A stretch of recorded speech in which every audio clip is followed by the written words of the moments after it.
नवविधा भक्ती हा साधारण पदव्युत्तर अभ्यासक्रम आहे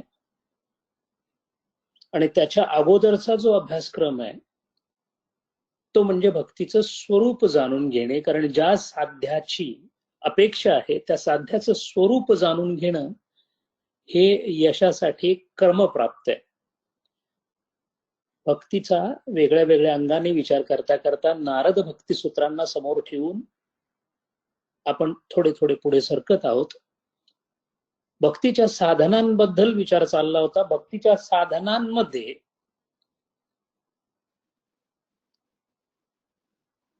तत्तु विषय त्यागात संसार त्यागात संग त्यागात हे सूत्र आपण अभ्यास करत होतो. विषयांचा त्याग झाला नाही तर भक्तीची सुरुवात होऊ शकत नाही. दोन्ही गोष्टी होऊ शकत नाहीत. विषयांवर प्रेम आहे आणि भगवंतावर प्रेम आहे असं होऊ शकत नाही. इथे ऑल ऑर नन नावाचा लॉत लागतो. एकतर ते किंवा एकतर ते. कबीर महाराज म्हणतात, राम नाम कडवा लागे मीठा लागे दाम, दुविधा में दोनों गए माया मिली ना राम. आपली अशी त्रिशंकू अवस्था होता कामा नये. बहुतेक भक्तांमध्ये हा प्रश्न आपल्याला पाहायला मिळतो. एकीकडे जग खेचत असतं, एकीकडे कृष्ण खेचत असतो. कृष्णाचं नावच खेचण्यामुळं कर्शन कृष्ण असंच आहे. पण त्या कृष्णाच्या खेचण्यापेक्षा सुद्धा विषयांचं खेचणं जास्त आहे. बाप्पा, विषयाची मधुरता झने आवडी उपजे चित्ता, परी तो परिणाम विचारता प्राणू हरी. ज्ञानेश्वर म्हणतात, बाबानो, बाप्पा, विषयाची मधुरता, विषय आपल्याला परमेश्वरापेक्षा जास्त मधुर वाटतात. पतंगादीपी अलिंगन तेथे त्यासी अनुचरण अचूक मरण. पतंगा दीपी अलंगण तेथे त्याचे अचूक मरण, तेवी विषयाचरण आत्मघातू. ज्ञानेश्वर महाराज सांगतात, विषयांचा जोपर्यंत संग करत नाही, जितका विषयांमध्ये रस कमी तितका परमेश्वरांमध्ये रस जास्त. जितका ईश्वराच्या पायी चित्त जास्त रत तितकं ते विषयांपासून विन्मुख व्हायला सुरुवात होते. आणि जर पूर्ण कृष्ण हृदयामध्ये हवा असेल तर मग किती किंमत मोजावी लागेल.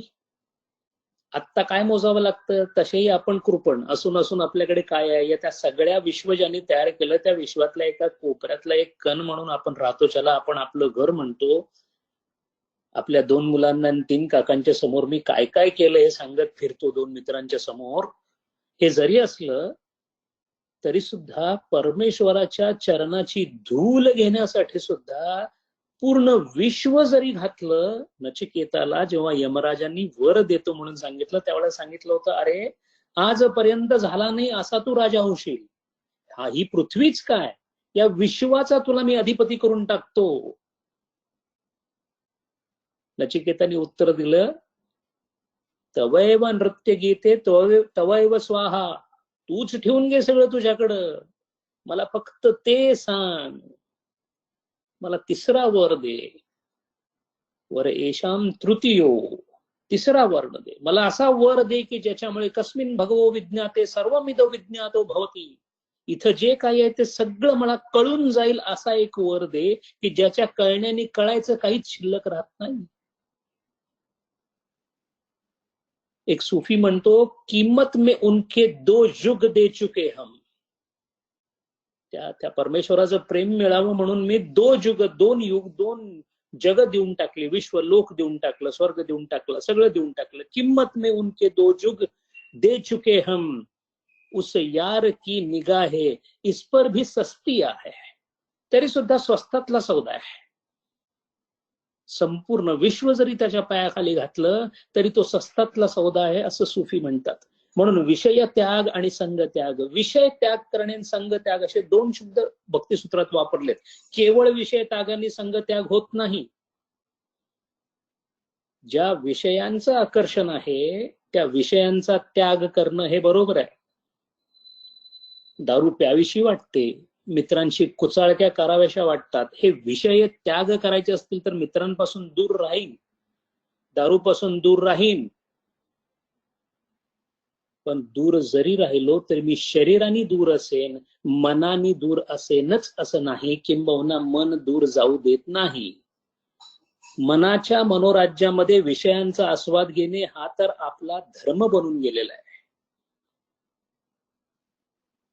त्याला खयाली पुलाव असं म्हणतात. हा खयाली पुलाव आपण सतत बनवत असतो आणि सतत खात असतो. म्हणून विषय त्याग पण झाला पाहिजे आणि संग त्याग पण झाला पाहिजे. विवेक चूडामणीमध्ये या दोन्हीतला फरक फार स्पष्ट केलेला आहे.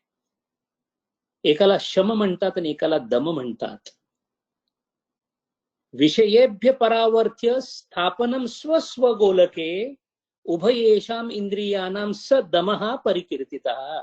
विषयेभ्य परावर्त्य, विषयापासून स्वतःच्या इंद्रियांना मागे खेचून परावर्त करून त्यांना त्यांच्या जागी ठेवायचं. हे इंद्रियांची एक मोठी गडबड आहे.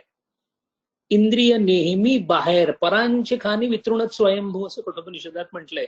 ते जन्मालाच they are condemn to look outwards असं त्याचा अर्थ आहे. इंद्रियांना बाहेर बघायला लावणं ही त्यांची अंगीभूत धर्म आहे. आणि तीच खरी साधना आहे की इंद्रियांनी बाहेर काही बघू नये. जोपर्यंत बाहेर जळीस्थळी काष्टीपाशाने ईश्वर दिसत नाही तोपर्यंत इंद्रियांना बाहेरच्या पेक्षा आत आणावं. एकदा आतला दिवा दिसला की मग बाहेर दिवेच दिवे दिसतात, मग हरकत नाहीये. संत जगाच्या मांदियाळीमधून अत्यंत सहजपणे पुढे जातात. त्यांना कोणत्याही प्रकारचा त्रास न. तुकाराम महाराजांच्या समोर सुंदर बाला आली, तुका महाराजांना काहीही वाटलं नाही. कारण काय झालं, देवी दुसऱ्या स्वरूपामध्ये आली. नर नारी में एक बिराजे दो दुनिया में दिखे तू. नर नारी आपल्याला वाटतं, संतांना नर नारी काही नाहीये. कृष्ण माझी माता, कृष्ण माझा पिता. नटराजाची जी मूर्ती आहे शिवाची, अर्धनारी नटेश्वर आहे तो.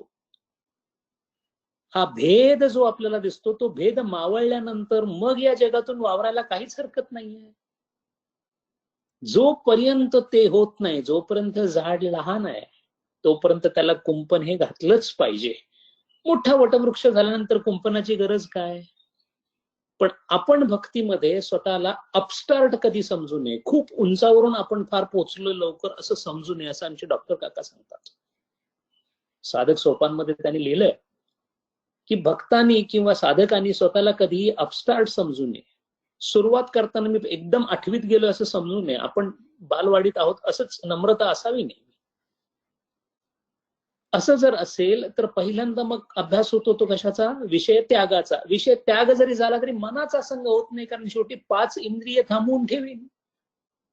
अहो डोळे बंद केले, कान बंद केले, घरी बसलो तरी मन मात्र मनवा तो चहुदिश फिरे. त्याचं काय करायचं. आणि म्हणून मग संगत त्याग सुद्धा सांगितलेला आहे. विषय विरज्य व्रातात दोष दृष्ट्या मुहुर्मुहु स्वलक्षे नियतावस्था मनम उच्चते. त्याला शम असं म्हणतात. दोष दृष्ट्या मुहुर्मुहु, विषयांमधले दोष लक्षात घेऊन ज्यांनी विषयांचा त्याग केला त्याला संगत त्याग असं म्हणतात. आणि संग हा फार वाईट आहे. ध्यायते विषयान पुंसा संगस्तेषु उपजायते, भगवद्गीता म्हणते. ध्यायते विषयान पुंसा, हे ध्यायते जे आहे ना ते धीचं काम आहे, ते बुद्धीचं काम आहे. डोळे बंद झाले तरी बुद्धी, मन बुद्धीच्या मार्फत विषयांपर्यंत कल्पनेच्या राज्यात सुद्धा पुसतो. कारण विचारांनी बांधलेलं थडगं म्हणजे स्मृती आहे. स्मृती काय आहे. स्मृती हे विचारांचं थडगं आहे. आणि या थडग्याचं उत्खनन करत बसणे हा माणसाचा अत्यंत आवडता वेळ घालवण्याचं साधन आहे. अगदीच काही नसलं तरी शांत निवांत बसलेला माणूस 15 वर्षापूर्वी कोणी माझा अपमान केला होता ते सुद्धा डोक्यात आणून क्रोधित होऊ शकतो. इतकं चैतन्याचं विपरीतीकरण करण्याची आपल्याकडे आता कुवत आलेली आहे आणि आपण त्याच्यामध्ये पूर्ण अडकलेले आहोत. म्हणून भक्त व्हायचं असेल तर भक्ती बरोबर संग करायचा असेल तर विषयाबरोबरचा संग कमी झाला पाहिजे. किंबहुना माझी भक्ती कितपर्यंत पोचत चाललेली आहे, कुठं चाललेली आहे, किती पोचलेली आहे बघण्याचा दंडकच असा आहे, ज्याला विषयांमध्ये चाखन लागो रुई उड गई हात कछू नाही आयो रे मन मूर्ख जीवन गमायो. जेव्हा विषयांमध्ये आवड कमी होते, नात्यांमध्ये आवड कमी होते, चाललंय ते ठीक आहे, ठेविले अनंते तैसेची राहावे, अशी अवस्था यायला लागली की समजायचं भक्तीचा उदय व्हायला लागलाय. एकदा त्या प्रेमरसाची सुरुवात व्हायला लागली की इकडच्या या कृत्रिम जगामधल्या सगळ्या वस्तूंची आवड हळूहळू इतकी कमी होत जाते, त्यातलं लवण निघून जातं, लावण्य निघून जातं, मीठ निघून जातं, अळणी होऊन जातं जीवन अळणी होऊन जातं. आणि जीवनाला अळणी करायचंय म्हणजेच विषयांमधून आपल्याला बाजूला घ्यायचंय. विषयांबद्दल आपल्या मनामध्ये नेहमी एक संकल्पना अशी येते की विषय म्हणजे माझ्या समोर असणारे पैसे, अमुक तमुक, म्हणजे आपण वस्तूंचा विचार करतो. विषय म्हणजे सगळ्यात महत्वाचा विषय जो आपल्याला सोडायचा आहे तो म्हणजे आजूबाजूला असणाऱ्या नात्यांबद्दलचं अधिक प्रेम. माझी बायको, माझा मुलगा, माझी मुलगी, माझे काका, हे माझं जे आहे हा मोठा अडसर आहे. कारण जिथं माझं म्हटलं जातं तिथं हेवे दावे उत्पन्न होतात. एकमेव नातं जिथं माझं म्हणून सुद्धा हेवे दावे उत्पन्न होत नाहीत ते म्हणजे परमेश्वराचं नातं आहे. कारण त्याला तू तू म्हणायलाच असतं. तू तू करता तू हुआ मुझमे रहा ना हूं. तुला मी तू तू म्हणत गेलो देवा, माझ्यामध्ये माझा मी राहिला नाही. असं गुरु ग्रंथ साहेबामध्ये एक भजन आहे, शब्द म्हणतात त्याला, त्याच्यामधलं हे भजन आहे. अब तो जाए चढ़े सिंहासन, मिले है शारंग पानी, राम कबीरा एक पये है, किसी ने ना पछाणी. राम आणि कबीर एक झाले तसं कबीर म्हणतात. त्यामुळे दोघांनी मिळून चढे हे सिंहासन, मिले हे शारंग पाणी. आता कृष्ण मला मिळाला, राम मला मिळाला, मी आणि राम एक झालोय. संपूर्ण विषय त्याग म्हणजे वैराग्य. देहादी ब्रह्मपर्यंत ह्यनित्य भोग वस्तुनी. विवेक चूडामणीमध्ये व्याख्या आहे वैराग्याची. या दर्शन श्रवणादिभिही तद विषय जिहासा. ऐकणं आणि दर्शन आणि श्रवण याबद्दल या देहापासून ब्रह्मपर्यंत, ब्रह्मदेवापर्यंत सुद्धा कोणत्याही प्रकारची इच्छा ज्याची नाहीये त्याला वैरागी असं म्हणतात. असं वैराग्य असावं. म्हणून विषय त्याग, संग त्याग. म्हणून विषय असेल तर परमेश्वर नाही, परमेश्वर असेल तर विषय नाही. जब मैं था तब हरि नाही, अब हरि है मैं नाही, प्रेम गली अति साखरी, तामे दो ना समाई.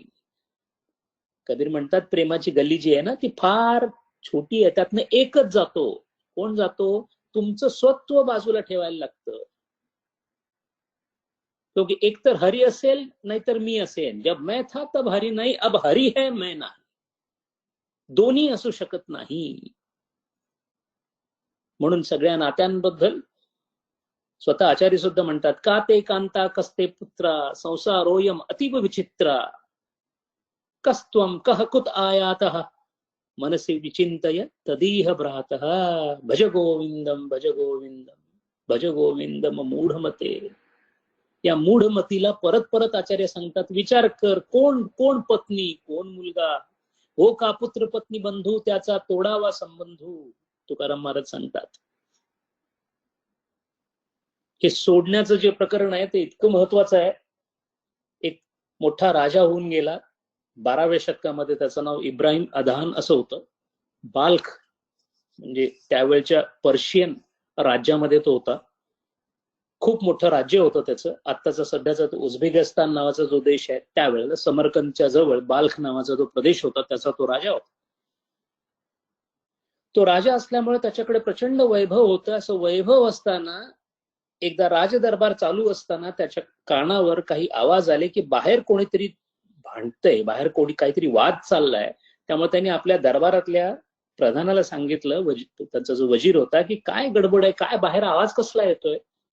ते बाहेर गेले. सहसा राजवाड्याच्या बाहेर, दरवाजेच्या बाहेर आवाज येणं हे घडत नाही, कारण हा मोठा गुन्हा समजला जातो. पण सुफी संत मात्र त्या काळामध्ये कोणत्याही राजाच्या जवळ सुफी फकीर असतात, त्यांना कोणी अडवायचं नाही. त्यामुळे एक सुफी फकीर दरवाजाजवळ दरवानांच्या बरोबर काहीतरी हुज्जत घालत होता.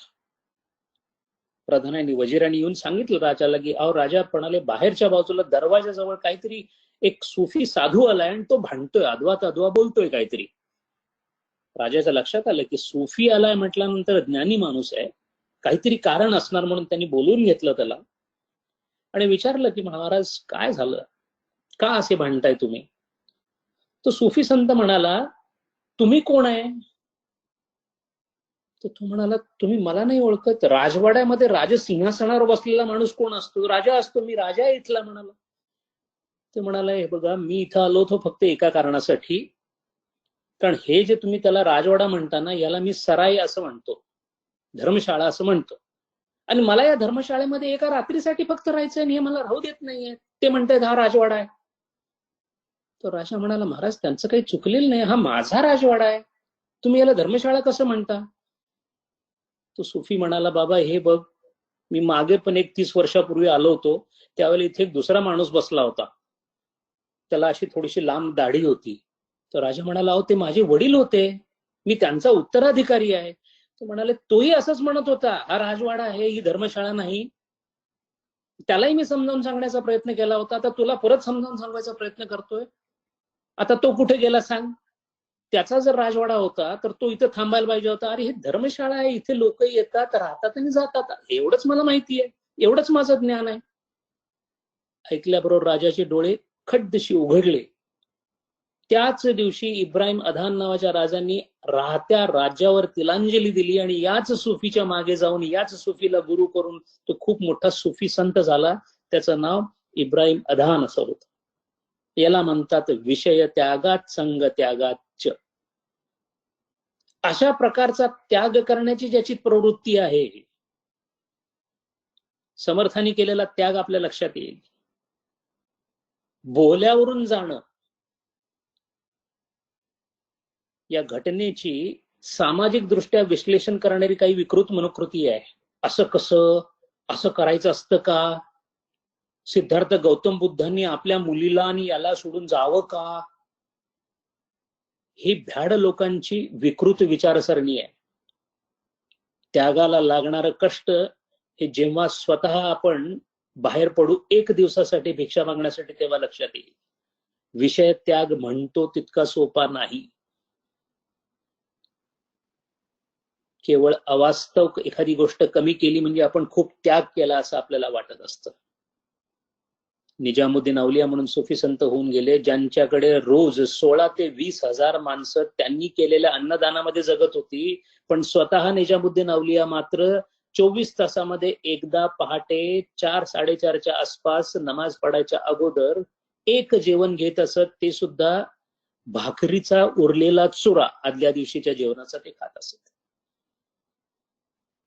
ज्यांच्याकडे त्या काळामध्ये 10-10 हजार सोन्याच्या मुद्रा भेट म्हणून यायच्या, जे ती वाटून टाकायचे, त्यांच्याकडे स्वतःचा असणारा जो अंगावर एक अंगरखा होता, तो त्यांनी जवळजवळ 18 वर्ष वापरला होता. याला म्हणतात विषय त्याग संग त्याग. असा विषय आणि संग त्याग बाबा ताजुद्दीन शंकर महाराजांशी त्यांचे वेगळ्या प्रकारचे वेगळ्या प्रतलावरचे संबंध होते. ताजुद्दीन बाबांच्या अंगावर असणारा ते खूप असा पायघोळ सदरा घालत असत आणि आतल्या बाजूला फक्त एक लंगोट असे, बाकी काही नसे. राहायला कुठे होते? रघुजी भोसल्यांच्या राजवाड्यात होते. चंदनी पलंग दिला होता झोपायला, पण महाराज ताजुद्दीन बाबा मात्र जमिनीवर झोपत होते. याला म्हणतात फकीरी वृत्ती. आणि अशी फकीरी वृत्ती म्हणजेच विषय संग त्याग. मन लागो यार फकीरी में, हात में तुंबा बगल में सोटा, चारो दिशा जागिरी में. परमेश्वराने दिलेली हवा, सब जाओ गुल कहां से आए है, अब्र क्या है, हवा क्या है, ही वाहणारी हवा, हा निसर्ग, हीच देणगी आहे. हेच त्यानं आपल्याला दिलेलं आहे. आपण कमवलेलं काहीच कामाला येत नाही. अशी ज्याची वृत्ती आहे त्याला भक्तीकडे जाण्याचा मार्ग सुकर होतो. तसं जर नसेल तर मात्र भक्तीकडे निघणं मुश्किल होतं. म्हणून पहिल्यांदा विषय आणि संग त्याग. विषय संग त्याग झाल्यानंतरची दुसरी अट अशी आहे अव्यावृत भजनात. नारद भक्तिसूत्र दुसरी अट घालतं अव्यावृत भजनात. अव्यावृत भजन म्हणजे अस्खलित ईश्वर सेवा. सकाळी 8 किंवा 7 वाजता आपल्या सोयीनुसार सगळ्यांना 4 शिव्या घालत, 4 शब्द बोलत, ऑफिसची चर्चा करत, देवाला पाण्यामधून बुचकळून काढून त्याच्यावर गोपीचंदनाची धार त्याच्या डोळ्यामध्ये सुद्धा जाईल इकडं लक्ष न देता चढवणे, याला आपण पूजा असं म्हणतो. ही हेळसांड आहे, हा विरोधाभास आहे, हा भक्तीचा उपहास आहे. यापेक्षा नास्तिक राहिलेलं बरं. ज्या आपल्या प्रिय देवाची पूजा आपण करतो त्याची जर मी इतकी हेळसांड करणार असेल तर माझ्याकडून भक्तीच काय, कधीही भक्त म्हणून मी उभा सुद्धा राहू शकणार नाही. आणि इथे मात्र नारद भक्तिशास्त्र सांगतं अस्खलित बाध रहित, बाधा रहित ईश्वर भजन. अध्यात्म उपनिषद नावाचा एक उपनिषद आहे, त्याच्यामध्ये खूप छान मंत्र आहे. निद्राया लोकवार्ताया हा शब्दादेहे आत्मविस्मृतेहे क्वचित अवसरम दत्वा चिंतया आत्मानम आत्मनीही. निद्राया झोप, लोकवार्ताया ज्याला गॉसिप असं म्हणतात. निद्राया लोकवार्ताया शब्दादे साऊंड आत्मविस्मृते. हे जे जे लोक लोकवार्ता गॉसिप करतात, जे जे झोपेमध्ये जास्त वेळ घालवतात, जे जे शब्द म्हणजे बोलण्यामध्ये जास्त वेळ घालवतात, त्यांना आत्मविस्मृती होते. क्वचित अवसरम दत्वा, मग फार कमी वेळ त्यांना राहतो.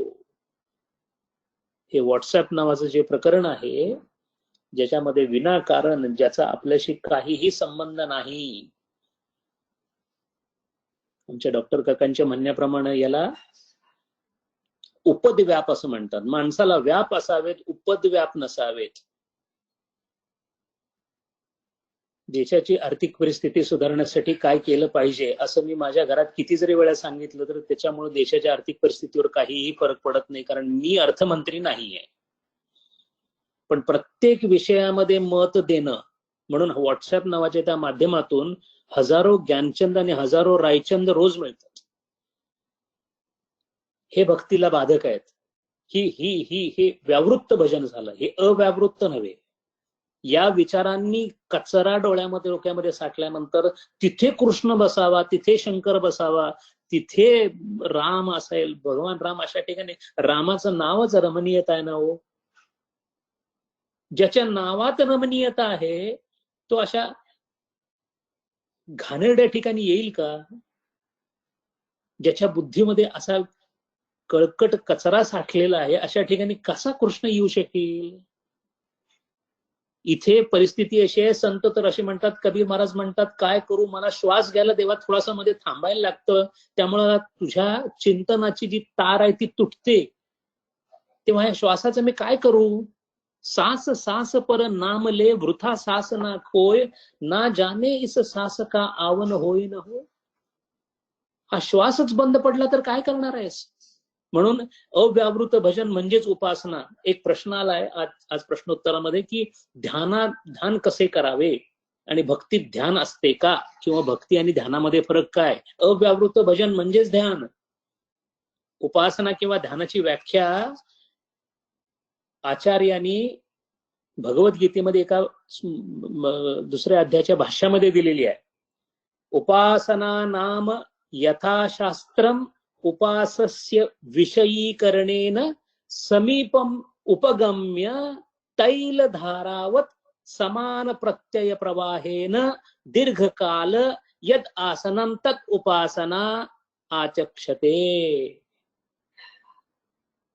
त्या मूर्तीच्या जवळ जाऊन ती समीप आहे असं समजून, कृष्णाच्या समोर बसलोय असं समजून, तैलधारावत तेलाच्या धारेप्रमाणे त्या मूर्तीला कृष्ण समजून प्रतीक उपासना, निकृष्टे उत्कृष्ट बुद्धी, त्या समोरच्या मूर्तीलाच कृष्ण मानून तैलधारावत माझ्या चैतन्य म्हणजे माझ्या बुद्धीनी, माझ्या विचारांनी त्या मूर्तीशी संपर्क केल्यानंतर माझ्यातलं चैतन्य तत्व त्या मूर्तीमध्ये असणाऱ्या चैतन्य तत्वाशी जेव्हा संयोगित होतं तेव्हा उपासना होते.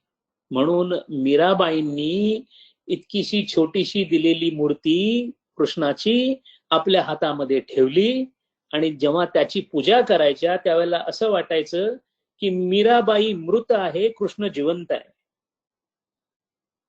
आपल्या उपासनेमध्ये समोरची मूर्ती मृत वाटते आणि उपासना करणारा जिवंत वाटतो. मीरेच्या उपासनेमध्ये उलट होत होतं, कारण मीरा स्वतःला विसरून गेलेली असायची. त्याला अव्यावृत भजनात असं म्हणतात.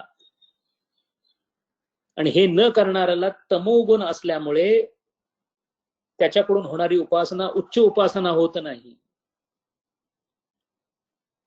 रामकृष्ण परमहंस आपल्या सत्संगामध्ये परमेश्वर सोडून कोणत्याही गोष्टीची वार्ता करत नसत.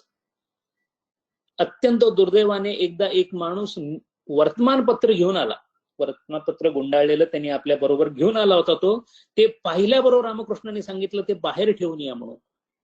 लौकिकाचा कोणताही विचार इथे होणार नाही, कारण इथे फक्त काली मातेचा विचार होईल. याला अव्यावृत भजनात म्हणतात. तिसरी अट अशी आहे, लोके अपि भगवत गुण श्रवण कीर्तनात. लोके अपि, लोक या शब्दाचा अर्थ मराठीमध्ये फार विचित्र पद्धतीने घेतला जातो. लोक म्हणजे आजूबाजूला असणारे लोक असं आपण म्हणतो, पर्सन असा अर्थ संस्कृतमध्ये नाही. लोक्यते भुंजते इति लोकहा, म्हणजे ज्यानी ज्यानी अनुभव येतो त्याला लोक असं म्हणतात. अनुभव विश्वाला लोक असं म्हणतात. म्हणून जेव्हा जे सप्तलोक आपल्याकडे सांगितले गेलेले आहेत ते सप्तलोक आपल्याला काहीतरी असे 3 डायमेन्शनल स्ट्रक्चर वाटतात. 1 मजला, 2 मजला, 3 मजला, भू भुवहा सुवहा महहा जनहा तपहा सत्यलोक, असे 7 लोक आहेत असं म्हणतात. 7 लोक म्हणजे आपल्याला असं वाटतं पृथ्वीवरून आपण उडून तिथे जायचं, असं नाही. अनुभवांच्या कक्षांची पातळी विस्तृत होत गेल्यानंतर अनुभव जसा विशाल होत जातो तसं तसं आपण वेगळ्या वेगळ्या लोकांमध्ये जातो. आणि हे लोक्यते किंवा लोक जे आहेत, जोपर्यंत आत्मदर्शन होत नाही किंवा भक्तीमध्ये प्रेमाचा उदय होत नाही तोपर्यंत लोक आहेत असं वाटतं. अगदी मग तो गोलोक का असेना, वैकुंठ लोक का असेना, कैलाश का असेना, पण लोक आहे. कारण तो अनुभव विश्व आहे, तिथे द्वैत आहे, तिथे अनुभव घेणारा अनुभव देणारा दोन्ही आहेत. आपण ज्या लोकांमध्ये आहोत म्हणजे पृथ्वी लोकांमध्ये, जिथं आपण आपल्या आजूबाजूच्या लोकांबरोबर अनुभवाचं विश्व ते अत्यंत संकुचित असलं तरी आपल्याला बुडवून टाकणार आहे. अशा या लोकांमध्ये, अशा या अनुभव विश्वामध्ये सुद्धा भगवत गुण श्रवण कीर्तन हे चालू राहिलं पाहिजे. ही तिसरी अट आहे. भागवतामध्ये म्हटलंय, तस्मात केनापि उपायेन मनः कृष्णे निवेश्यत. कोणत्या उपायांनी माझं मन कृष्णामध्ये निवेशित होईल? विषयात ध्यायता चित्तम विषयेषु विसज्जिते. जर चित्तामध्ये जगातल्या विषयांचा विचार केला तर तेच विषय त्याच्यामध्ये बसून राहतात. मम अनुस्मरत चिंताम मयी एव प्रविलयते. जर माझं तू ध्यान केलंस तर तुझं चित्त माझ्यामध्ये होईल. विषयात घातलंस तर ते विषयात जाईल, माझ्यात घातलंस तर ते माझ्यात येईल. कारण ह्या दोन्हीच्या मागे असणारी चैतन्य शक्ती माझीच आहे. अरे हे जे वित्त आहे, हे जे पैसे आहेत, हे जे धन आहे तुला अनुभव घेण्यासाठी दिलेलं आहे, ते कोणी दिलं? परमेश्वरानेच दिलंय. त्या धनाचा सदुपयोग होतो की दुरुपयोग होतो, हे पहा. चिंता आणि चिंतन एवढाच फरक आहे. आपण रोजच्या आपल्या दैनंदिन व्यवहारामध्ये चिंतामुक्त नसतो, चिंतायुक्त असतो. आणि परमेश्वराचं चिंतन करायचं असतं, चिंता नाही करायची. विचारों से विचारों में उलझना चिंता है. विचारों से विचारों में उलझना चिंता है. विचारों से विचारों को सुलझाना चिंतन है. दोन्हीकडे विचार आहेत. विचारांनी विचारांना सोडवायचं म्हणजे चिंतन, आणि विचारांनी विचारांना आणखीन विचारांमध्ये घालायचं म्हणजे चिंता. आणि चिंता असेल तर भक्ती होत नाही. त्याचं कारण असं आहे, ज्याचा परमेश्वर योगक्षेमम वहाम्यहम तो आहे याची ज्याला खात्री झाली, भक्ताची व्याख्याच ती आहे. भक्ताला स्वतःचं अस्तित्वच असू शकत नाही, कारण भक्ताचं सगळंच तो बघणार आहे. याच्यावर भक्ताची इतकी खात्री असते. चाह मिटी चिंता मिटी मनवा बेपरवाह, चाह मिटी चिंता मिटी मनवा बेपरवाह, जिनको कछु नहीं चाहिए वही शहनशाह. त्याला शहनशाह म्हणतात. बाकी सगळे भिकारी आहेत. बाबा फरीद राजस्थानमध्ये असताना अकबर आला होता त्यावेळेला. फरीद सानींची गोष्ट चालली आहे. बाबा फरीद 2 आहेत, त्यातले बाबा फरीद सानींची गोष्ट चाललेली आहे.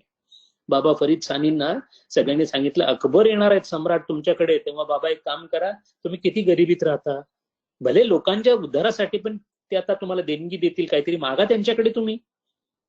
बाबा फरीद सानी म्हणाले, अरे सूफी हा सूफी केव्हा होतो, ज्या क्षणी त्यांनी आपलं मागणं टाकून दिलेलं असतं. मागणं आणि भक्त यांचं व्यस्त नातं आहे. भक्त कधी काही मागत नाही, देवा तुझ्याकडे काहीही नको आहे मला, काही नको, फक्त तुझ्याजवळ मला राहायचंय. आणि ही इच्छा नाहीये, ही स्फूर्ती आहे. याला इच्छा म्हणू नकोस. मला तुझ्यासारखं व्हायचं नाहीये, मला मुक्ती नकोय. भक्त कोणताही मुक्ती मागत नाही. इतकंच नव्हे तर भक्ती रसशास्त्रामध्ये असं हे सांगितलेलं, कोण त्या मुक्तीकडे बघत राहणार, आणि मुक्त होऊन कोणाला जायचंय, मला कुठं जायचंय, मला तुझ्यापासून कुठं दुसरीकडे जायचंच नाही. मातेला बाळाशिवाय, बाळाला मातेशिवाय काय गोडी आहे. का लहानपण देगा देवा म्हणतो आपण, मुंगी साखर चारावात. आनंदात होतो, काही नव्हतं आपल्याकडे, काही करता येत नव्हतं तरी आनंदात होतो. आता सगळं करता येते, दुःखात आहे.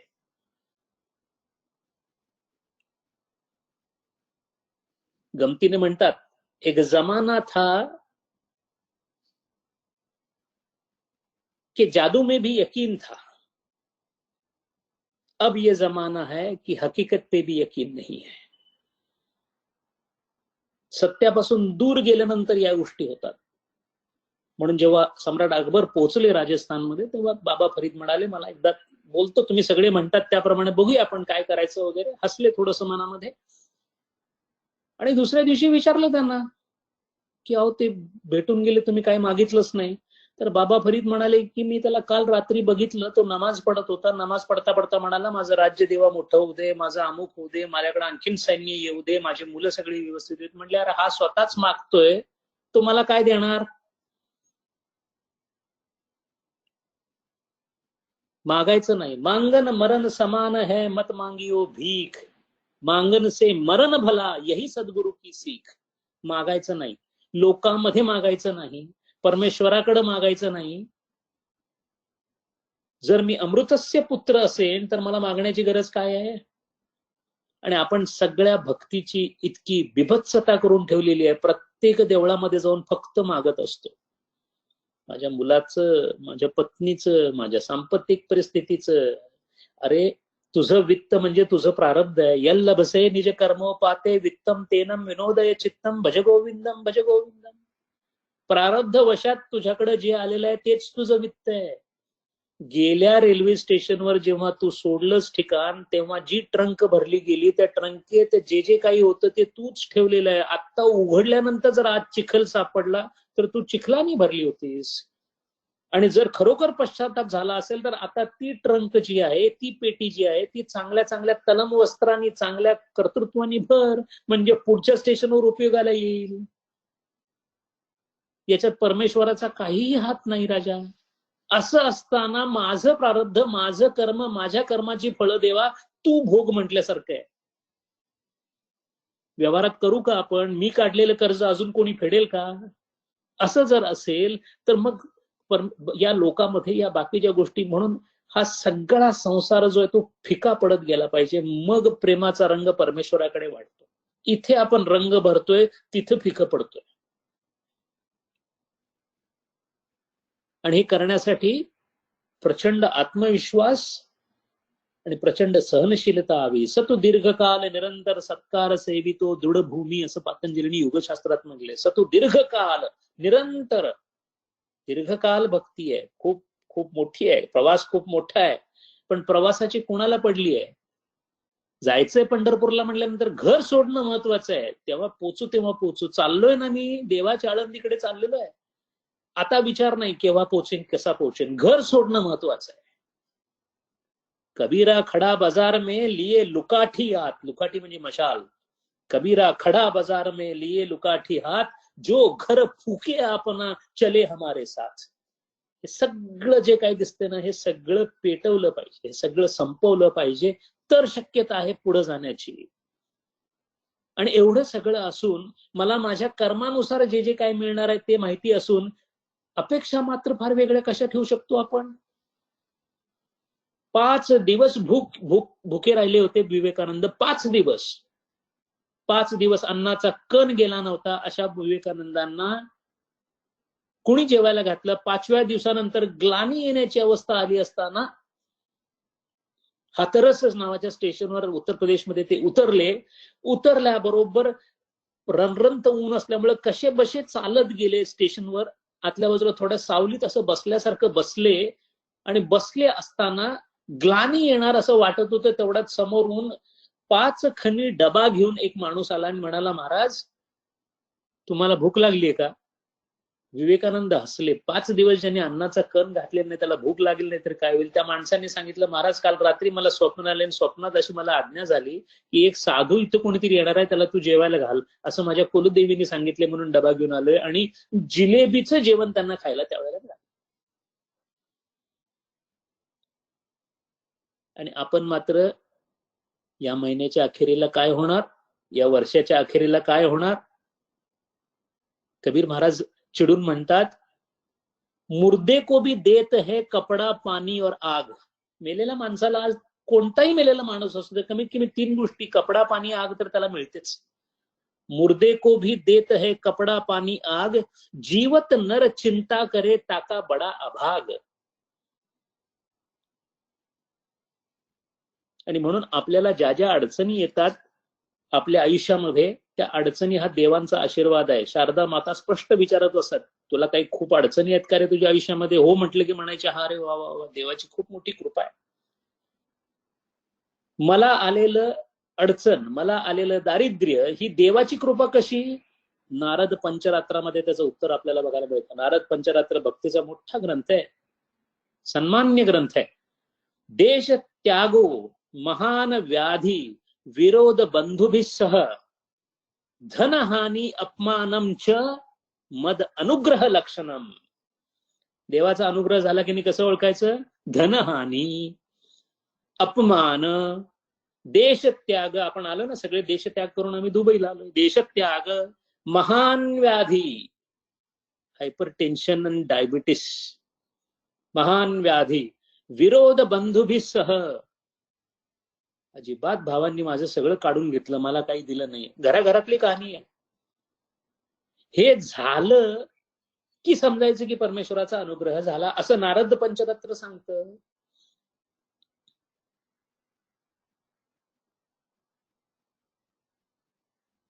जिंदगी हादसों से है वली की जुबान नहीं. जीवन संकट अलंकृत झालेलं असं सूफी म्हणतो. वली की जुबान नाही. अरे तो जो पुजारी सांगतोय ना ते खरं नाही. लेकिन कुछ हो जाए ऐसे हादसे भी तो आम नहीं. असं काहीतरी व्हावं, आतून पेटून निघावं, अशा काही घटना सुद्धा आपल्या आयुष्यामध्ये घडत नाहीत ना. याच्याबद्दल सुफीला दुःख वाटतं. फार फार कर्म धर्म संयोगाने काकतालव्याने हा नरदेह मिळाल्यानंतर या नरदेहामध्ये भक्तीची आवड उत्पन्न होणे हे किती दुरापास्त आहे हे कळणं फार कठीण आहे. तुकाराम महाराजांनी बहुत सुकृतांची जोडी म्हणून विठ्ठली आवडी असंच म्हटलेलं नाहीये.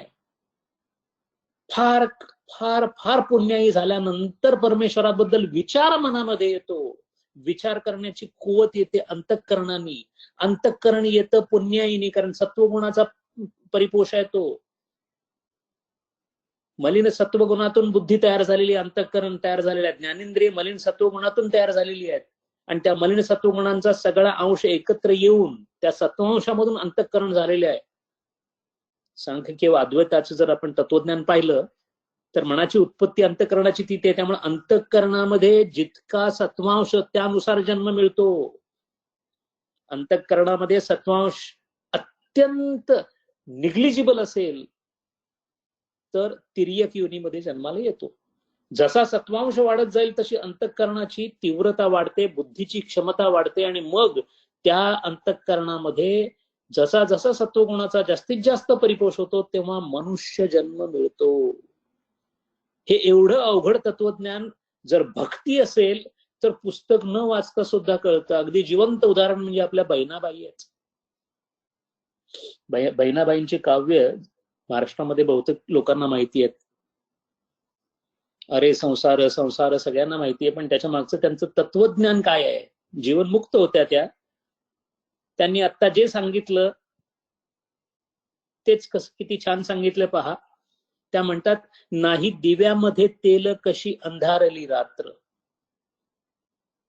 नाही दिव्यामध्ये तेल. कोणता दिवा? हा दिवा. दिवा म्हणजे शरीर. किती शरीर आहेत आपल्या बाजूला? तिर्यक योनीपासून सगळ्या योनीमध्ये शरीर आहेत. फक्त दिवा आहे. नाही दिव्यामध्ये तेल. अंतःकरण नाही आहे, तेल. अंतःकरण पाहिजे, त्याशिवाय नाही होत. आणि ते सगळ्यात जास्त सुदृढ अवस्थेमध्ये या शरीरामध्ये आहे, मानवी शरीरामध्ये आहे. नाही दिव्यामध्ये तेल कशी अंधारली रात्र. अंधारली रात्र म्हणजे अज्ञान. नाही दिव्यामध्ये तेल कशी अंधारली रात्र. तेल मिळे एकदाच निली उंदराने वात. तेल मिळे एकदाच. आलं अंतःकरण, आलं मनुष्याचा जन्म आला, नेली उंदराने वात. उंदीर कोण? प्रारब्ध. करता था तो क्यों किया, अब करे पछताए. बोया बेड पबूल का, आम कहां से होय. बाभळीचं झाड लावलं असेल गेल्या जन्मामध्ये, तर या जन्मामध्ये आंबे कुठून मिळणार आहेत?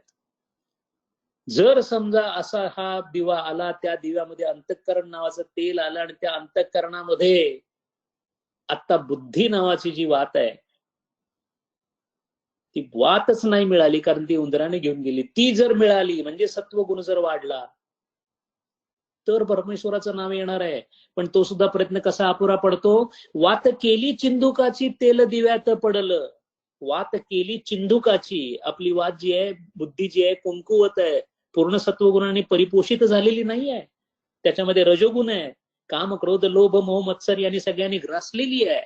वात केली चिंधुकाची, तेल दिव्यात पडलं. सापडेना आग पेटी, घोड इथंही अडलं.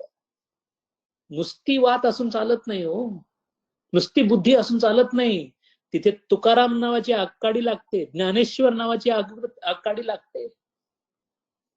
आणि किती किती पुण्याई आहे पहा, महाराष्ट्राची त्यातल्या त्यात संतांची मांदियाळी आहे. एकनाथ महाराज, समर्थ, ज्ञानदेव, तुकाराम, निळोबाराय सगळे आगकाडी होऊन उभे आहेत. सद्गुरू नावाची आगकाडी उभी आहे. प्रश्न एवढाच आहे, ज्यांना पेटवायचं अशा वाती कुठे आहेत? वात केली चिंधुकाची, तेल दिव्यात पडलं. सापडेना आग पेटी, घोड इथंही अडलं. जर समजा आपल्याला आणखीन अनंत जन्माची पुण्याई झाली आणि खरोखर शास्त्र नावाची आगपेटी जर भेटली, सापडली आगपेटी, आग्या वेताळाची लेक. आली आली हाती काडी, नाड्या नवसाची एक. गुरु इतक्या सहज मिळत नाही. सापडली आगपेटी, आग्या वेताळाची लेक. आली आली हाती काडी, नाड्या नवसाची एक. आता ते गुरु आले आणि शास्त्र रूपाने किंवा स्वदेह रूपाने त्यांनी शिलगली आग काढी, ज्योत पेटली पेटली. किती दुर्मिळ आहे पहा. शिलगली आग काढी, ज्योत पेटली पेटली. अंधाराला घाबरून तीही विझोनिया गेली. पूर्ण अज्ञानाचा नाश झाला नसेल तर ती आग काढी सुद्धा लागून परत आणखीन एक जन्म. अशी ही आपली कहाणी आहे. अशा पद्धतीने आपली कहाणी जर पुढे जाणार असेल तर भक्तीसाठी काय तयारी करायला लागते ते आपल्याला कळेल. ज्याच्या चित्तामध्ये शुद्धता आलेली आहे, म्हणजे ज्याच्या अंतःकरणामध्ये तेल पडलेलं आहे, ज्याची वात म्हणजे बुद्धी सुसंस्कारित झालेली आहे, तीव्र झालेली आहे, भेदक झालेली आहे, सत्वगुणांनी परिपोषित आहे, अशी बुद्धी, असं तेल, असं सच्चित्त असणारा जो शिष्य आहे त्याला जर ती गुरु नावाची आग काडी भेटली तरच तमोगुणाचा म्हणजे अंधाराचा नाश होऊ शकतो, असं बहिणाबाई सांगतात. बाई जीवनमुक्त होत्या. इतक्या ज्या गोष्टी आतापर्यंत सांगितल्या याला प्रयत्न असं म्हणतात, म्हणजे या आपल्या हातातल्या आहेत. भक्तिशास्त्रामध्ये काही गोष्टी आपण करायच्या आहेत, बाकी तो करतो. आता तो ज्या करतो त्या कोणत्या गोष्टी आहेत, त्याला संग साधन असं म्हणतात. तत्पूर्वी एक नेहमी आपल्या डोक्यामध्ये असणारा गोंधळ जो आहे थोडासा दूर करायला हरकत नाहीये. एक वाद आहे किंवा तयार केलेला वाद आहे असं म्हणू. भक्ती ही ईश्वर कृपेने होते की पुरुषार्थाने होते, हा तो वाद आहे. मी काही करावं की तो करेल, आणि बहुतेक साऱ्या भक्तांना असं वाटतं की तो करेल म्हणजे मग मला काही नाही केलं तरी चालतंय, अशी काहीतरी खुळचट समजूत आपल्या डोक्यामध्ये बसलेली आहे. समर्थांनी सांगितलेलं आहे, जर देवाला तुम्ही वेडावून दाखवलं तर तोही तुम्हाला वेडावून दाखवतो. तुम्ही देवाला बघून हसलात की तोही हसतो. तुम्ही देवावर दातोड खाल्लेत की तोही खातो. हरी जैसे को तैसा है असं कबीर म्हणतात. याचा अर्थ असा आहे की सगळ्यात पहिल्यांदा प्रयत्न आणि मग ईश्वर कृपा. पुरुषार्थ, self effort, ask, sick and knock असं बायबलमध्ये म्हटलंय. आस्क, सीक अँड नॉक, विचारा, शोधा आणि बोलवा. हे झाल्यानंतर मग ईश्वर कृपा होते. पुरुषार्थाला प्रचंड महत्व आहे. पुरुषार्थानेच भक्ती चालू करायची आहे. पुरुषार्थे चित्तशुद्धी तदनंतरम. पुरुषार्थ स्वतंत्रता आहे आणि चित्तशुद्धी तदनंतरम ईश्वर कृपा ही परतंत्रता आहे. यम एव एष वृणुते तेन लभ्य असं कठोपनिषदात सांगितलंय. कुणाला ती वरमाळा घालते? त्याला ज्याच्याकडे तयारी झालेली आहे. चित्तशुद्धी परमेश्वर करेल की आपण करायची? आपली जबाबदारी आहे. कचरा कोणी काढायचा? ज्यांनी केला त्यांनी काढायचा. काढण्याची बुद्धी तोच देतो, काढण्याचं सामर्थ्य तोच देतो, पण कचराही तूच काढ. मी रोज दारूच्या गुत्त्यावर जातो आणि तू मात्र मला प्रेम दे, असा व्यवहार होत नाही. स्वतःच्या जीवाची आहुती हिरकणींनी बुरुजावरून उडी मारल्यानंतर मातृत्व सिद्ध झालं की नाही? उडी मारावी लागली, मग ती माता म्हणून इतिहासात सिद्ध झाली.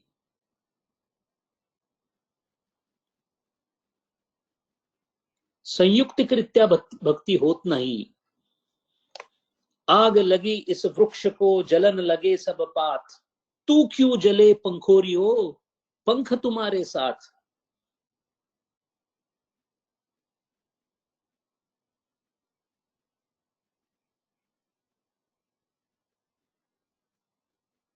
कबीर महाराजांनी फार सुंदर सांगितलेलं आहे पुरुषार्थ किती महत्वाचा आहे. दास कबीर हर के गुण गावे, वो हर को पारन पावे. गुरु की करनी गुरु जाएगा, चेले की करनी चेला, उड़ जाएगा हंस अकेला, जग दर्शन का मेला. गुरु की करनी गुरु जाएगा, चेले की करनी चेला. चेले की करनी म्हणजे पुरुषार्थ, तो झालाच पाहिजे. आणि जर आपण एक पाऊल टाकलं तर तोही एक पाऊल टाकतो. आपण पूर्ण भक्तीने एक पाऊल टाकलं तो पूर्ण ताकदीने आपल्याला ओढून घेतो. क्विड प्रोको असं त्याला इंग्रजीमध्ये म्हणतात. जेवढं तुम्ही कराल तितकं तो करतो, आणि करत करत करत करत करत तो आपलं इतकं करतो की तो सगळंच करतो. योगक्षेमम वहाम्यम. त्याला भक्तीचं प्रेमात झालेलं रूपांतर म्हणतात. रागानुगा भक्तीचं ते वैशिष्ट्य आहे. आपण पाहणार आहोत गौडीय संप्रदायाच्या दृष्टीने सुद्धा. भागवत आणि गौडी संप्रदाय या दोन्हीच्या दृष्टीने भक्तीचं नेमकं स्वरूप काय आहे हे सुद्धा आपण पाहणार आहोत. संघ साधनामध्ये असं म्हटलेलं आहे नारद भक्ती सूत्रात, मुख्यतस्तु महत् कृपयैव भगवत कृपालेशात्वा. मुख्यतः तू महत् कृपा. महत् कृपा म्हणजे grace of the great soul, संत महात्म्यांची कृपा. भगवत कृपालेश म्हणजे किंचित जरी कृपा भगवंताची झाली तरी पुष्कळ आहे. पण नारद भक्ती सूत्रामध्ये या सूत्रात एक फार महत्वाची गोष्ट सांगितली आहे, ती म्हणजे परमेश्वराचा आशीर्वाद मिळायच्या अगोदर संतांचा आशीर्वाद लागतो, गुरुचा आशीर्वाद लागतो. मध्ये तो पूल आहे, परमेश्वर त्या तीरावर आहे, मी या तीरावर आहे, मधला जो पूल आहे ते संत आहेत. हद हद जाए हर कोई, अनहद जाए न कोय, हद अनहद के बीच में रहा कबीरा सोय. हद आणि अनहद आपण करतो ते आपण हद्दीत आहोत, बंधनात आहोत. अनहद, परमेश्वर अनहद आहे, या दोन्हीच्या मध्ये कबीर आहेत, म्हणजे मध्ये संत आहेत. आणि या संतांचा आशीर्वाद म्हणून गौडीय संप्रदायामध्ये असं म्हणतात की जोपर्यंत संतांचा, प्रेमरसात डुबलेल्या संत मंडळींचा, गोपिकांचा, श्रीमती राधाराणींचा आशीर्वाद जोपर्यंत होत नाही तोपर्यंत कृष्णाचं दर्शन नाही. साहजिक आहे, राजाला भेटायचं असेल तर दरवानापासून प्रधानांपर्यंत सगळ्यांची ओळख असावी लागते. तद्वत भक्तीमध्ये, अर्थात तुमची भक्ती जर तितकी असेल तर ते खांद्यावरून गोपी आपल्याला तिथपर्यंत घेऊन जातात, ही गोष्ट वेगळी. जात्यावर दळण दळणारी जनाबाई अधिकाराने इतकी मोठी होती की सुळावर देण्याची आज्ञा झाल्यानंतर सुद्धा आता कोण सुळावर जाणार, कृष्णाला कशी सुळी देतील असाच विचार करत होते. या सगळ्या संत मंडळींना, या समागमाला, या गोपींना, या राधिकांना, या श्रीमती राधाराणी, या सगळ्या वृंदाला, या वृंदामधून ते वृंदावन असं नाव पडलेलं आहे. तिथं सगळे हे वृंद आहेत, म्हणून वृंदावनाला, मथुरेला इतकं महत्व आहे. गौडीय संप्रदायामध्ये मथुरेला जाणं हे पुण्य समजलं जातं, किती पापी माणूस असू दे. तर मथुरा वृंदावनामध्ये पाय ठेवणं हे केवळ भाग्यवानाच्याच नशिबी असतं. मथुरेच्या पासून 10 किलोमीटरवरचा माणूस सुद्धा तिथं पोहोचणार नाही. या सगळ्या संत मंडळींना, या भक्त मंडळींच्या वृंदाला नित्य परिकार असं सुद्धा म्हणतात. भक्ती रसामृत सिंधू नावाचा जो रूपा गोस्वामी महाराजांचा ग्रंथ आहे त्याच्यामध्ये त्यांना नित्य परिकार म्हणजे अशी संत मंडळी, त्यांची पहिल्यांदा कृपा व्हावी लागते. कृष्ण सहकारी कृपेस लोभ असं म्हणतात, आणि परमेश्वराच्या कृपेला प्रेम असं म्हणतात. म्हणून लोभ असू द्या, प्रेम मिळेल. म्हणून संतांचा लोभ ठेवावा. लोभ म्हणजे ग्रीड असं आपण जे म्हणतो तसा लोभ असा शब्द नाही आहे संस्कृत. लोभ म्हणजे हवासा वाटणारा, आणि हवासा वाटणे म्हणजेच संतांनी आपल्यावर कृपा करावी असं वाटणं. कारण संतांचाच हात धरायचा आहे, आपलं बोट ते धरूनच घेऊन जाऊ शकतील, आपल्या ताकदीने आपण पोहोचू शकत नाही. म्हणून महत्कृपा भगवत कृपा लेशात वा मुख्यतः तू, असं ते सूत्र आहे. आणि हे सगळीकडेच आहे.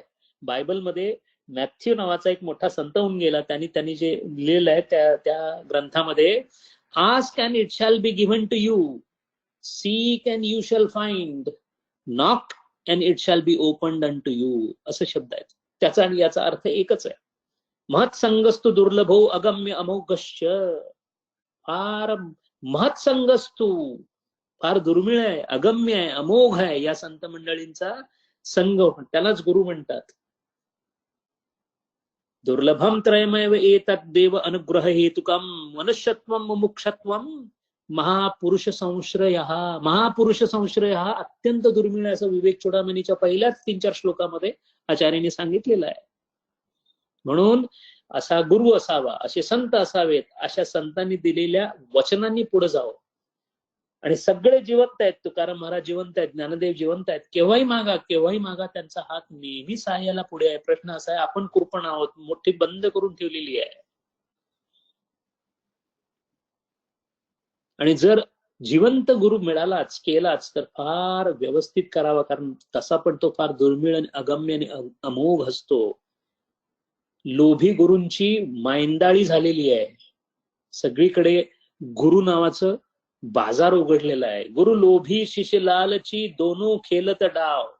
गुरु लोभी शिष्य लालची, दोनों खेलत डाव, दोनों बुडत बाप रे, चढी पाथर की नाव. दगडाची नाव केलेली ती बुडणारच आहे, दोघही बुडणार आहेत.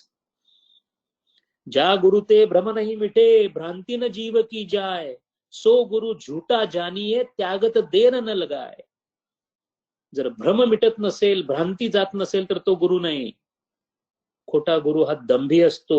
म्हणून भक्तीमध्ये असो किंवा कोणत्याही मार्गामध्ये असो, गुरु किंवा गुरुतत्व जे असेल त्याचा विषयाशी संबंध नसतो. त्यामुळे जो पैशासाठी प्रवचन करतो, बिदागी बघून येतो, तो गुरु असू शकत नाही. कितीही उत्कृष्ट बोलणारा असो, कितीही चांगलं सांगणारा असो, तो गुरुच्या स्थानी असू शकत नाही. कथा करोनिया द्रव्य घेती हाती, तथा अधोगती नरकवास. नरकाला जातात असं तुकाराम महाराजांनी सांगितलंय. कितीही हुशार असाल, कितीही वेदविद्या पंडित विभूषित असाल, पण बिदागी घेऊन अर्थार्जनासाठी जर काही होणार असेल, अरे परमेश्वराचं गुणगान करण्यासाठी पैसे घेण्याची काय गरज आहे? परमेश्वराचं गुणगान हेच वित्त आहे. मग हे एवढं वित्त जर मिळालं असेल, आज एक तासभर बोलायला दिलं, याचा अर्थच परमेश्वराची आठवण करायला परमेश्वराने संधी दिली. आज धनाची वर्षा झाली माझ्यावर, आज धनाची वर्षा आपल्या कानांवर झाली, याच्यात आणखीन कुठल्या अर्थार्जनाची अपेक्षा ठेवायची? म्हणून ज्याला अर्थार्जनाची अपेक्षा असती, तुकाराम महाराजांच्या गाथा लिहिलेले नरसू जोग म्हणून होऊन गेलेत. त्यांचं चरित्र वाचा. तुकारामाचे अनन्य भक्त होते, अजन्म ब्रह्मचारी होते. महाराजांना जेव्हा विचारलं, महाराज तुम्ही ब्रह्मचर्यासाठी काय करता, त्यावर ते उसळून म्हणाले, अरे कार्य करतो म्हणजे काय? तुकाराम महाराजांच्या पालखीचा पाईक होतो. असा माणूस ब्रह्मचारी नसेल तर कोण असेल? याला आत्मविश्वास म्हणतात. असे नरसू जोग होते. त्यांनी त्या काळामध्ये, टिळकांचे समकालीन होते, त्या काळामध्ये त्यांनी जी कीर्तन केली, एकही पैशाची अपेक्षा न करता स्वतःच्या मी जाऊन ते कीर्तन करून यायचे. केवळ वेळापत्रकात गोंधळ झाला म्हणून ते इगतपुरीला पोहोचले आणि एक माणूस फक्त तो आयोजकामधला जो बोलवला बरोबर आला होता, तो आला आणि कोणीच आलं नव्हतं. एका माणसापुढे 3 तास कीर्तन केलं होतं. त्याला म्हणतात सेवा. एकही पैसा न घेता आयुष्यभर कीर्तन करत राहिले. मुख्यतः तो महत् कृपा भगवत कृपा लेशः, हे ते सूत्र आहे. सूत्र आपण आणखीन पुढे चालू ठेवू. काही प्रश्न आलेत ते बघूया, कारण त्या प्रश्नानुसार सुद्धा चांगला अभ्यास आपला होऊ शकतो. पहिला प्रश्न असा आहे, भक्ती जर आतला प्रवास आहे तर भक्ताला आचार विचारांची बंधनं कशासाठी? असा आहे, भक्ती आतला प्रवास आहे, पण आतला प्रवास तेव्हा सुरू होतो जेव्हा बाहेरची बंधनं संपतात. चित्त शुद्धी झाल्याशिवाय आतला प्रवास चालू होत नाही. आतला प्रवास किंवा अंतर प्रवास करताना मनाच्या द्वारावर जो कोणी गार्ड आहे तो 2 प्रश्न विचारतो. एक, चित्त शुद्ध आहे का? आहे म्हणून सांगितल्यानंतर दुसरा प्रश्न विचारला जातो, विक्षेप नावाचं काही प्रकरण तुमच्याकडे आहे का? आहे म्हटलं तर थांबतात, आणखीन थोडा वेळ थांबा, विक्षेप घालवून आत या. चित्त शुद्धी नावाचं तिकीट काढल्याशिवाय अंतर प्रवास नावाच्या प्लॅटफॉर्मवर प्रवेश नाही. म्हणून चित्त शुद्धीसाठी आचार विचारांची बंधनं सगळ्याच मार्गांमध्ये बंधनकारक आहेत. म्हणून सत्व गुणाचा उत्कर्ष होण्यासाठी आचार विचाराची बंधनं पाहिजेत. कारण सत्व गुणाच्या पाण्यावर ईश्वर नावाच्या बीजाचं अंकुरण भाव नावाच्या जमिनीत करणे म्हणजे भक्ती. भक्तीची साधी सोपी व्याख्या जर करायची झाली तर सत्वगुणाच्या पाण्यावर ईश्वर नावाच्या बीजाचं अंकुरण भाव नावाच्या जमिनीत करणे म्हणजे भक्ती. आणि म्हणून आचार विचारांचं बंधन पाहिजे. प्रेम नावाचं फूल येऊपर्यंत या रोपास आचार विचार नावाचे कुंपण लावावे लागते. एकदा भक्तीचे रोप प्रेम नावाच्या वटवृक्षात रूपांतर झाल्यानंतर कोणत्याही कुंपणाची गरज नाही, कारण कृपा नावाच्या पाण्यावर ते वाढते. म्हणून सिद्धांना आणि संतांना आचार विचारांची बंधनं नाहीत. ते आचार विचारातच राहतात, पण आचार विचाराची बंधनं नाहीत. शुद्ध आचार विचार आणि विहार म्हणजे तमोगुण रजोगुणापासून मुक्तता. भक्ती म्हणजे क्रमशः मी या तत्वाला विसरण. जितका सत्वगुण उत्कर्ष तितका अहंकार लय, तितकी भक्ती दृढ. त्रिगुण ओलांडायला सत्वगुण मदत करते आणि मग शेवटी उपकार करत्या सत्वगुणालाही सोडावं लागतं. त्याला निस्त्रैगुण्यता असं म्हणतात. म्हणून आचार विचाराचं बंधन हे ठेवावंच लागतं. मधुरा भक्ती नववेदा भक्तीत कुठं बसते असा प्रश्न आहे. मधुरा भक्ती श्रवणम कीर्तनम विष्णू स्मरणम पादसेवनम अर्चनम वंदनम सख्यम दास्यम सख्यम आत्मनिवेदनम. सख्यम आत्मनिवेदनाच्या अगोदरची 8वी भक्ती जी आहे ती सख्य भक्ती आहे. त्या सख्य भक्तीमध्ये माधुर्य आणि वात्सल्य या भक्ती येतात. आपण नवविधा भक्तीमध्ये सगळं बघणार आहोत. हे माधुर्य रस आणि माधुर्य रस हा गौडीय संप्रदायामध्ये अत्यंत उच्च समजला जातो. म्हणजे वृषभानूंची कन्या राधा, श्रीमती राधाराणी या माधुर्य रसाच्या आदर्श उदाहरण होत. खरं म्हणजे हा एकमेव मधुर रस कसा असतो हे लिहिण्यासाठी रूपा गोस्वामींनी उज्ज्वल नीलमणी नावाचा ग्रंथ लिहिलेला आहे. थोडस त्या ग्रंथाचा आपण जेव्हा मधुर भक्ती पाहू त्यावेळेला आपण ते पाहणार आहोत. पुढचा प्रश्न असा आहे की ध्यान भक्तीमध्ये मोडते का, ते कसे करावे. ध्यान भक्तीमध्ये मोडतेच. आत्ताच आपण पाहिलं की अस्खलित भजन म्हणजे काय, त्याच्यामध्ये ध्यानाची व्याख्या पण आपण पाहिली. त्यामुळे ध्यान भक्तीमध्ये आहेच. फक्त एकच आहे, ज्याचं ध्यान करायचं ते सगुण साकार रूप आहे परमेश्वराचं. एवढाच फरक आहे. प्रक्रिया तीच आहे. प्रक्रिया तीच आहे. फक्त याच्यामध्ये लढणं नाही, झगडणं नाही. कारण काय, जे काही आहे ते कृष्ण राम हरे कृष्ण, दुसरं काहीच नाहीये. म्हणून ज्याच्यात लय करायचे ते ध्येय निर्गुण निराकार असल्यास त्याला ब्रह्मज्ञान म्हणतात. तो ज्ञानयोग होतो. ज्याच्यात लय करायचं ते सगुण साकार असल्यास ईश्वर दर्शन किंवा ध्येय दर्शन होतं. त्याला कर्मयोग म्हणतात. स्व उपाधीचा लय करून ध्येय सगुण साकाराच्या सेवाभावेत प्रवेश केला की प्रेम दर्शन होतं. त्याला भक्ती मार्ग म्हणतात. आणि स्व उपाधी आणि सृष्टी उपाधीचा लय करून प्रकृती लय केल्यास पुरुषाचं दर्शन होतं. त्याला कैवल्य असं म्हणतात. त्यालाच राजयोग असं म्हणतात. अशा साध्या 4 योगांची व्याख्या आपल्याला करता येते. पुढचा प्रश्न असा आहे की भक्ती करावी असावी की व्हावी. फार सुंदर प्रश्न आहे. भक्ती करावी, भक्ती असावी की भक्ती व्हावी. उत्तर असं आहे, भक्ती अशी करावी की ती होऊन त्रिकाल सहज व्हावी. सुरुवातीला भक्ती करावी, नंतर ती व्हावी आणि नंतर ती असावी किंवा राहावी. कारण त्याचं असं आहे, करण्यापेक्षा होणं महत्वाचं आहे आणि होण्यापेक्षा असणं महत्वाचं आहे. भक्ती करणं हा प्रयत्न आहे, भक्ती होणं हा संयोग आहे आणि भक्ती असणं ही शुद्धता आहे. भक्ती करण्यात तीव्र द्वैत आहे, भक्ती होण्यात शुद्ध अद्वैत आहे आणि भक्ती असण्यात शुद्ध अद्वैत आहे. भक्ती करणं ही परिस्थिती आहे, भक्ती असणं ही स्थिती आहे. भक्ती करणं हा संकोच आहे, भक्ती होणं हा विस्तार आहे आणि भक्ती असणं ही विशालता आहे. भक्तीचं करणं म्हणजे आकार आहे, भक्तीचं होणं म्हणजे स्वीकार आहे आणि भक्तीचं असणं म्हणजे निरंकार आहे. मुक्कामाचा विचार म्हणजे भक्ती करणं, प्रवासाची जाणीव म्हणजे भक्ती होणं आणि गंतव्याची गोडी म्हणजे भक्ती असणं. झालं असं जाणवलं की भक्ती करणं आणि जाणवलं असं झालं की भक्ती असणं. हेतुबद्ध आघात म्हणजे भक्ती करणं, विलक्षण स्तब्धता म्हणजे भक्ती होणं आणि निर्हेतुक निरवता म्हणजे भक्ती असणं. म्हणून भक्ती करावी, त्याची भक्ती व्हावी आणि भक्ती होऊन भक्ती असावी किंवा राहावी, असं या प्रश्नाचं उत्तर. शेवटचा एक प्रश्न असा आहे की शंकर महाराज समर्थ मुहूर्तास मानत नसत. कितीदा त्यांनी अमावस्या असा मुहूर्त दिलेला आहे. 13 हा आकडा शंकर महाराजांचा आवडता होता. असं जर असेल तर मग पंचांग मुहूर्त बघावं की नको. एक गोष्ट लक्षात ठेवावी, शंकर महाराज समर्थ अवतार आहेत.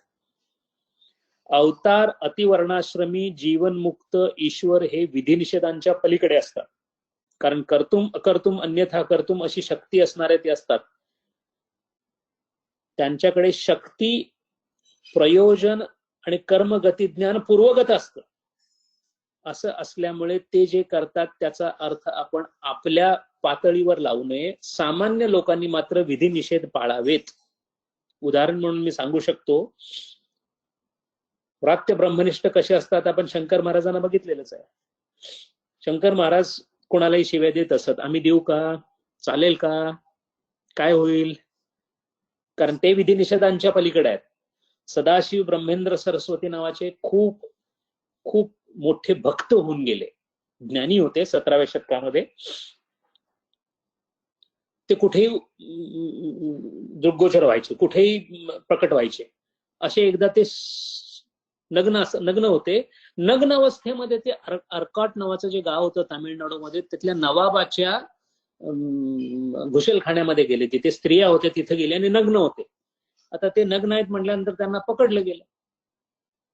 अर्काटच्या नवाबांनी ताबडतोब आज्ञा दिली की माझ्या घुसलखान्यामध्ये, गोशाखान्यामध्ये माझ्या स्त्रियांच्या जवळ एक नग्न पुरुष जातो तेव्हा त्याचे काम करा, त्याचे हात छाटून टाका. ताबडतोब शिक्षा अंमलात आणली गेली. दोन्ही हात छाटले गेले. छाटलेल्या अवस्थेमध्ये स्वामी ब्रह्मेंद्र स्वामी तिथून बाहेर पडले आणि बाहेर पडून राजवाड्याच्या बाहेरच्या दरवाजापर्यंत पोहोचत होते, तोपर्यंत दोन्ही हात परत आले. आता यातलं काय काय आपल्या पातळीवर बसतं? काहीच बसत नाही. त्यामुळे त्यांचं लग्न जाणंही आपण अनुकरण करायचं नाही, कारण त्यांनी केलं त्या गोष्टी आपल्याला जमणार पण नाही. म्हणून फक्त मुहूर्त बघून आपण पाळावं. दुसरी गोष्ट, जे सत्संग, जे संत मंडळी आहेत त्यांनी केलं त्यातल्या अशा गोष्टीच फक्त लक्षात ठेवाव्यात असं नाही. आपल्याला स्मृतीसाठी म्हणून सांगतो, रामकृष्ण आणि विवेकानंद दोघांनीही मुहूर्त म्हणजे पंचांग बघून ध्येय ठेवलेला आहे. म्हणजे याचा अर्थ ते पंचांग पाळत होते की नाही पाळत होते. म्हणून श्राद्ध, अग्निहोत्र, ग्रहणविधी हे पाळावेत. अवास्तव महत्व देऊ नये हे बरोबर आहे. विवेकानंद म्हणतात की आहाराचं महत्व जरूर आहे, पण एवढ्यासाठी तुम्ही भक्ती स्वयंपाकगृहात घेऊन जाऊ नका. अवास्तव महत्व, अतिपरिचयात अवज्ञा, ते नको. पण जे विधिनिषेध आहेत, जे वेद पुरस्कृत आहेत ते पाळले पाहिजे. हरि ओम. आज आपण इथं थांबूया, वाणीला विराम देऊ, अभ्यास पुढे चालू ठेवू. करणारे करवणारे महाराज आहेत, त्यांच्या चरणी वंदन, तुमच्या सर्वांच्या चरणी वंदन. ओम पूर्णमदः पूर्णमिदं पूर्णात् पूर्णमुदच्यते पूर्णस्य पूर्णमादाय पूर्णमेवावशिष्यते. ओम शांति शांति शांति. हरि ओम. श्री गुरुभ्यो नमः. हरि ओम.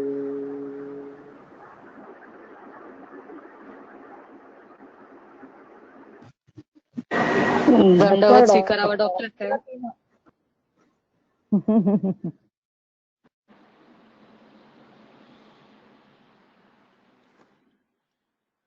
कोणाला प्रश्न असतील तर माईक अनम्यूट करून कृपया विचारावे.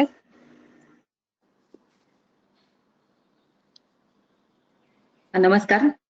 नमस्कार. खूपच सुंदर झालं आणि इतके छान नवीन रेफरन्सेस मिळतायत, म्हणजे नवीन ग्रंथांची नावं कळतायत, जी आम्ही ते ग्रंथांची नावं ही, म्हणजे तुम्ही उज्ज्वल नीलमणी असं काय काय एक वेगवेगळ्या ग्रंथांची नावं घेताय आणि नवीन संतांची नावं घेताय.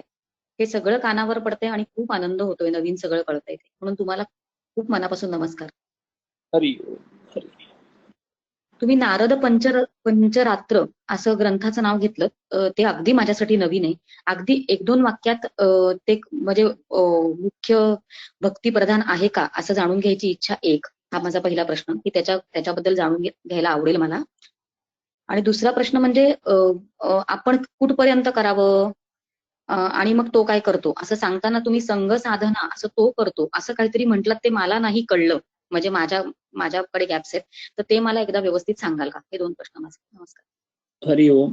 नारद पंचरात्र हा पंचरात्र नावाचे एक परंपरा आपल्याकडे होऊन गेली, जी साधारण भगवान श्रीकृष्णांच्या वास्तव्यानंतर 5 प्रमुख देवतांना मानणारी, ज्याच्यामध्ये कृष्ण भगवान, संकर्षण, बलराम असे 5 देव मानणारे पंचरात्र, त्यांचा जो ग्रंथ नारद विदित आहे, त्याला नारद पंचरात्र असं पण म्हणतो. त्या नारद पंचरात्रामध्ये भक्तिरसपूर्ण ग्रंथ आहे, भक्तीवरचा ग्रंथ आहे, भक्तीसाठीचा ग्रंथ आहे. आणि त्या ग्रंथामध्ये भक्तीच्या एक वेगळ्या अंगाने विचार केलेला आहे. सगळ्यांचं साध्य एकच आहे. रामानुजाचार्यांचं, मध्वाचार्यांचं, वल्लभाचार्यांचं, निंबार्कांचं, गौडीय संप्रदायाचं, चैतन्य महाप्रभूंचं, आपल्या संतांचं, सगळ्यांचं विठ्ठल आहे, कृष्ण आहे, नारायण आहे, विष्णू आहे, साध्य तेच आहे. पण हे साध्य साधताना आलेल्या अनुभवानुसार वेगळ्या वेगळ्या रंगांमध्ये भक्तीचं पेशगीकरण झालेलं आहे. आणि आपण त्या दृष्टीने आपण त्याचा अभ्यास एवढ्यासाठी करतो की त्यातलं कोणतं आपल्याला लागू पडेल आपल्याला माहिती नाही. त्यामुळं थोडी जितकं कानावर पडेल तितकी भक्तीबद्दलची श्रद्धा वाढेल, परमेश्वराबद्दलची श्रद्धा वाढेल, आणि मग आपल्याकडे असणाऱ्या साधनानुसार आपण आपली मार्गक्रमणा करू शकतो. म्हणून या ग्रंथांचा मध्ये मध्ये संदर्भ घेऊन आपण पुढे जाण्याचा प्रयत्न करतो. एक. दुसरी गोष्ट, जे जे काही सांगितलं जाते त्यातलं काहीही माझं नाही, त्यातल्या स्वल्प विरामावर सुद्धा माझा अधिकार नाहीये. म्हणून संतांचं बोलणं संतांच्याच शब्दांमध्ये आपल्या वाणीतून आपल्या सर्वांपर्यंत पोहोचावं अशी त्याची इच्छा असल्यामुळे हा सगळा प्रपंच. दुसरी गोष्ट, संघाबद्दल जेव्हा मी असं बोललो की जेव्हा आपण विषय संघ त्याग करायला लागतो तेव्हा इथला संघ संपतो, म्हणजे इथल्या संघाचा त्याग केला की तिथल्या संघाचा भोग होतो, म्हणजे कृष्णाचा भोग व्हायला सुरुवात होते.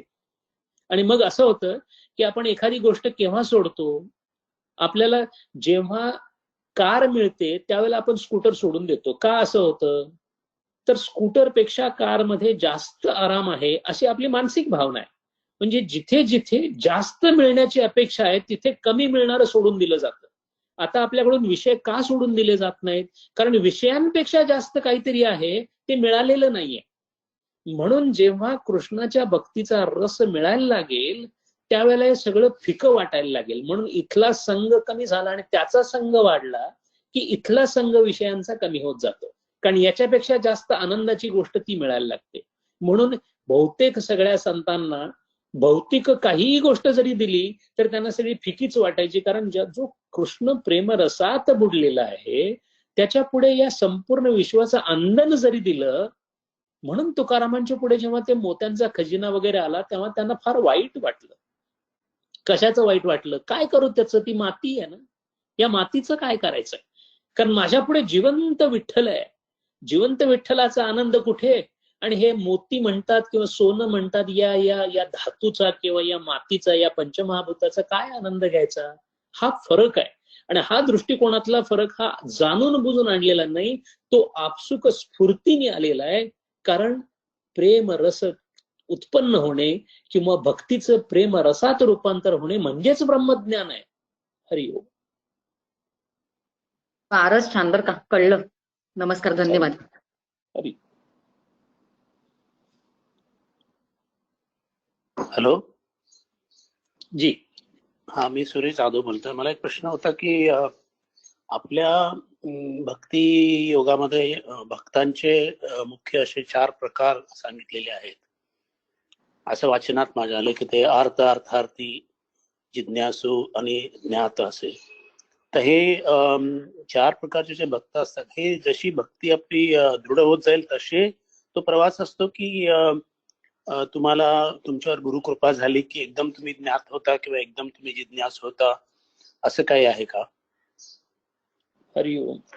नाही, आपण भगवद्गीतेच्या आधाराने भक्तीचा अभ्यास एक वर्ग आपण त्याच्यासाठी घेणार आहोत. त्याच्यामध्ये हा मंत्र येणार आहे.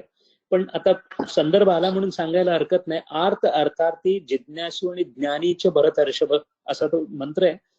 हे 4 प्रकार नाहीयेत, 4 प्रसंग आहेत की ज्या प्रसंगामध्ये आपल्याला भक्तीची सुरुवात आणि भक्तीची आठवण होते.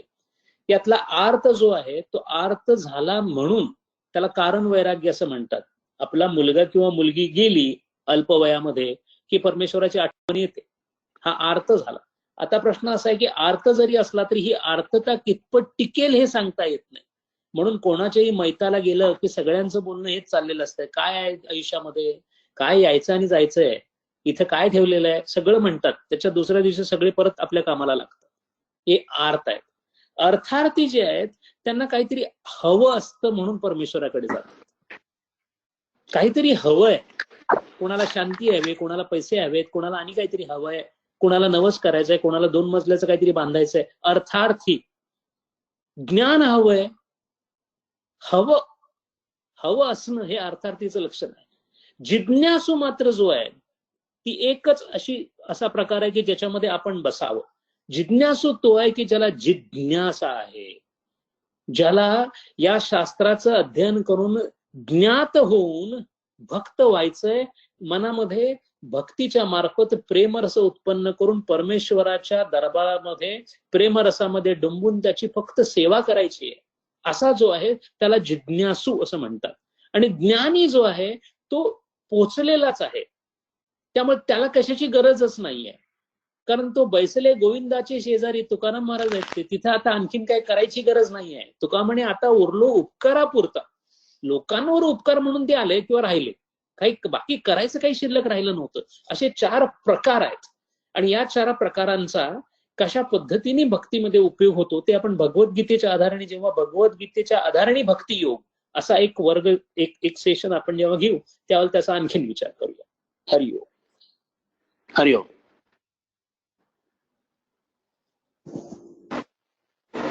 नमस्कार. प्रवचन झालेलं आहे. आणखी नवीन नवीन संत समजले. आता आपण भक्तीचे 4 प्रकार सांगितलेले तेही अतिशय उत्तम आम्हाला उलगडलं गेलं. कोळं फार सुंदर. नमस्कार. हरिओम. नमस्कार.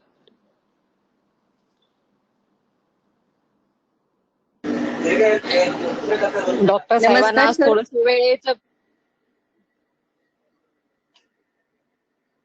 बोला सॉरी.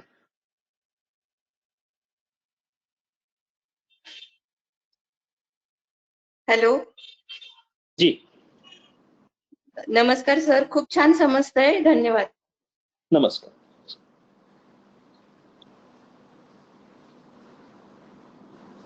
डॉक्टर साहेबांना आज थोडस वेळेचं बंधन असल्यामुळे आपण इथेच थांबूया आणि पुन्हा भेटूया पुढच्या शनिवारी. जय श्री राम. हरिओम. जय श्रीराम. हरिओम. जय शंकर.